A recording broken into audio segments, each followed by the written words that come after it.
മുംബൈ ഭീകരാക്രമണത്തിന്റെ മുഖ്യ സൂത്രധാരൻ തഹാവൂർ റാണയെ ഇന്ന് ഇന്ത്യയിലെത്തിക്കും. അമേരിക്കയിൽ നിന്ന് റാണയുമായുള്ള പ്രത്യേക വിമാനം ഉച്ചയോടെ ഡൽഹിയിലെത്തും. തുടർന്ന് ഡൽഹി പട്യാല ഹൗസ് NIA കോടതിയിൽ ഹാജരാക്കും. വിവരങ്ങളുമായി ആന്റണി ജിസ്റ്റോൾ ചെയ്യുന്നുണ്ട്. ആന്റണി, എപ്പോഴാണ് ഇന്ത്യയിലെത്തിക്കുക? ജയിലിൽ ഒരുക്കങ്ങളൊക്കെ പൂർത്തിയായിട്ടുണ്ട്. അതിനുശേഷം പട്യാല ഹൗസ് NIA കോടതിയിലാണ് റാണയെ ഹാജരാക്കുന്നത്. കൂടുതൽ വിവരങ്ങൾ എങ്ങനെയാണ്?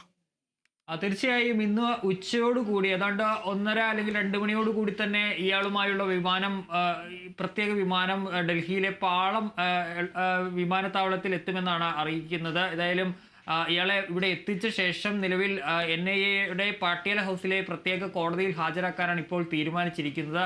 ഈ സമയത്ത് NIA ഇയാളെ കസ്റ്റഡിയിൽ ആവശ്യപ്പെടാനും ഇപ്പോൾ തീരുമാനിച്ചിട്ടുണ്ട് എന്നുള്ളതാണ് ഏറ്റവും പ്രധാനപ്പെട്ട ഒരു കാര്യം.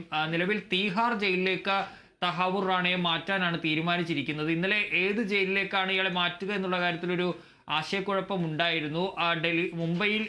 മുംബൈ ആർദർ റോഡ് ജയിലിലും അതുപോലെ തന്നെ തീഹാർ ജയിലിലും ഒരുക്കങ്ങൾക്ക് അധികൃതർ നിർദ്ദേശം നൽകിയിരുന്നു. സ്വാഭാവികമായും മുംബൈ ഭീകരാക്രമണം കേസ് നിൽക്കുന്നത് മുംബൈയിലായതുകൊണ്ട് തന്നെ മുംബൈയിലേക്ക് മാറ്റിയേക്കുമെന്നുള്ള സൂചനകളാണ് ഉണ്ടായിരുന്നത്. പക്ഷേ ഡൽഹിയിലേക്ക് തന്നെയാണ് തഹാവൂർ റാണയെ എത്തിക്കുന്നത്. തിഹാർ ജയിലിൽ തന്നെ പാർപ്പിക്കാനുള്ളൊരു തീരുമാനമാണ് നിലവിലുള്ളത്.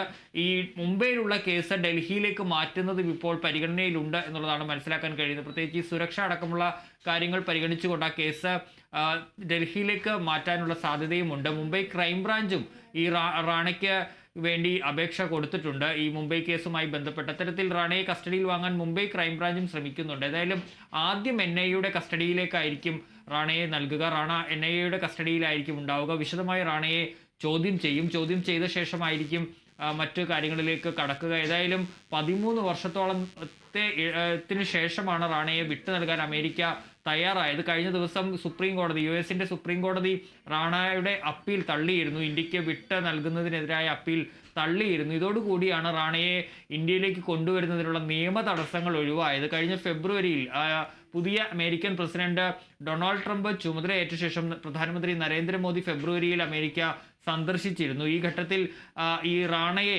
വിട്ടു നൽകണമെന്നൊരു ആവശ്യവും കൂടി മുന്നോട്ട് വെച്ചിരുന്നു. ഇന്ത്യ പലതവണയായി ഈ ആവശ്യം മുന്നോട്ട് വയ്ക്കുന്നതാണ്. ഇത്തവണയും പ്രധാനമന്ത്രി ആ ആവശ്യം മുന്നോട്ട് വെച്ചു. അങ്ങനെ ട്രംപ് ഭരണകൂടം അതിന് അനുമതി നൽകുകയാണ് ചെയ്തത്. അപ്പോഴും ഈ സുപ്രീം കോടതിയിൽ നിൽക്കുന്ന കേസുകൾ പ്രശ്നങ്ങൾ സൃഷ്ടിച്ചിരുന്നു. ഏതായാലും ആ കേസ് സുപ്രീം കോടതി US സുപ്രീം കോടതി തള്ളിയതോടുകൂടിയാണ് റാണയെ ഇന്ത്യയിലേക്ക് കൊണ്ടുവരാനുള്ള നീക്കം സാധ്യമായത്. ഏതായാലും ഇന്ത്യയുടെ വിവിധ ഏജൻസികൾ NIA, CBI, RO അടക്കമുള്ള ഏജൻസികളുടെ അടങ്ങുന്ന സംഘം നേരത്തെ തന്നെ അമേരിക്കയിലുണ്ട് ഈ റാണയെ ഇവിടേക്ക് കൊണ്ടുവരുന്നതിന് വേണ്ടി. ആ സംഘം ഇന്നലെ തന്നെ ഈ നടപടിക്രമങ്ങൾ പൂർത്തിയായതോടുകൂടി റാണയുമായി പ്രത്യേക വിമാനത്തിൽ അമേരിക്കയിൽ നിന്ന് ഇന്ത്യയിലേക്ക് തിരിക്കുകയായിരുന്നു.